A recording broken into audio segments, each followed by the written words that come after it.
Hello, this is Chow from Development Discovery. Today we're going through point number 3 on the finance perspective of 10 ways to lose money in property investing.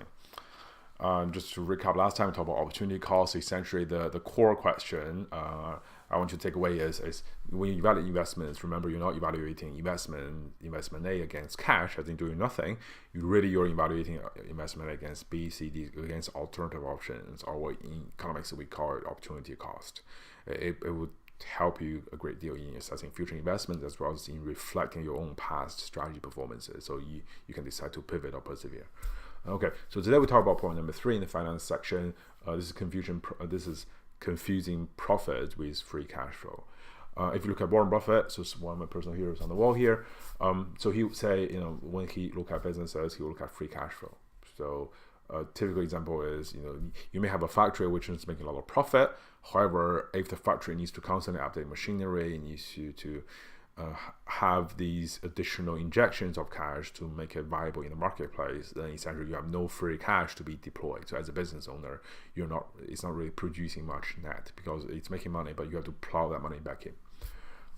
And then in the business world, there's a famous saying that you can't eat P&L. So what that means is profit and loss is kind of like a piece of paper where on paper it shows that, okay, so you're making this much money, but however, if it's not cash, you cannot take it out of the business, or the business cannot use it to spend it.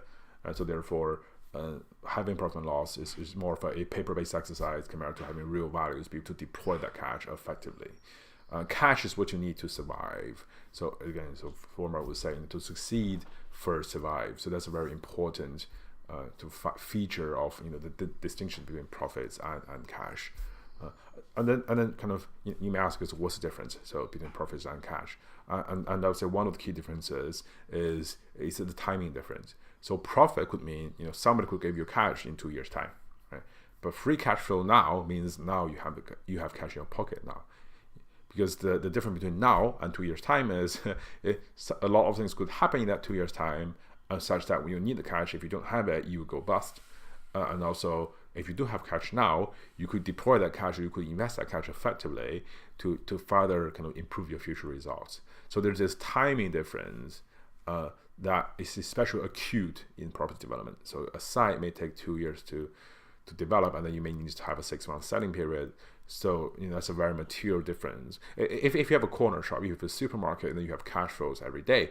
Whereas if in property development, especially large projects, you'll be expecting to spend cash all the way into the end, and then you get a bulk payoff towards the end. And then you may have kind of ways to manage that. For example, you will try to pre-sell and sell off plans, so on and so forth.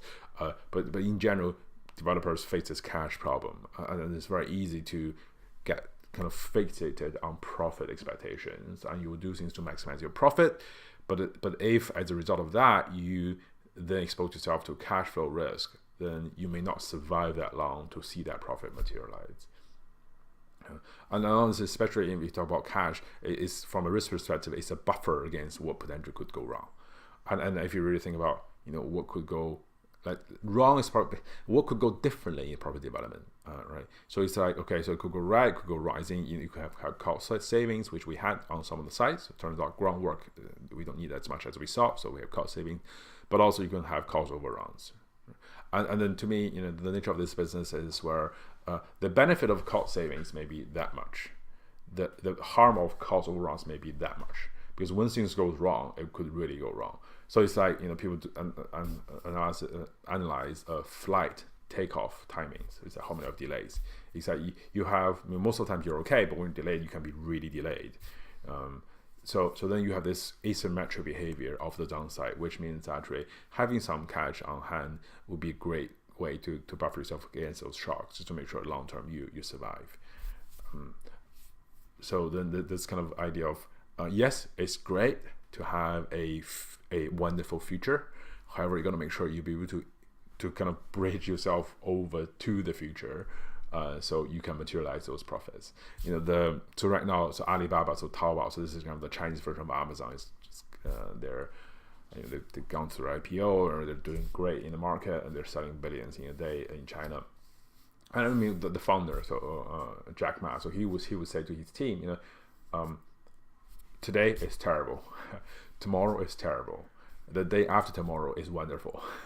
I feel it's very much the same thing with property development, with some other forms, with many other forms of investing as well, where you're looking after, you're targeting a bright future here, which is fine. However, it's worth to keep in mind that to get to the future, you have to endure today and tomorrow, and hopefully you can endure that well. So then, it's definitely worth to pay attention to this idea of free cash flow, whether from an individual perspective or from your business or investment perspective. Okay, hope that's useful to you. So today we talked about the distinction between profits and cash flows in terms of timing, and how that's very important for whether it's property development business or investment in general. So next time we will talk about point number 4. So this is the price movement driver. Okay, see you next time. Bye bye.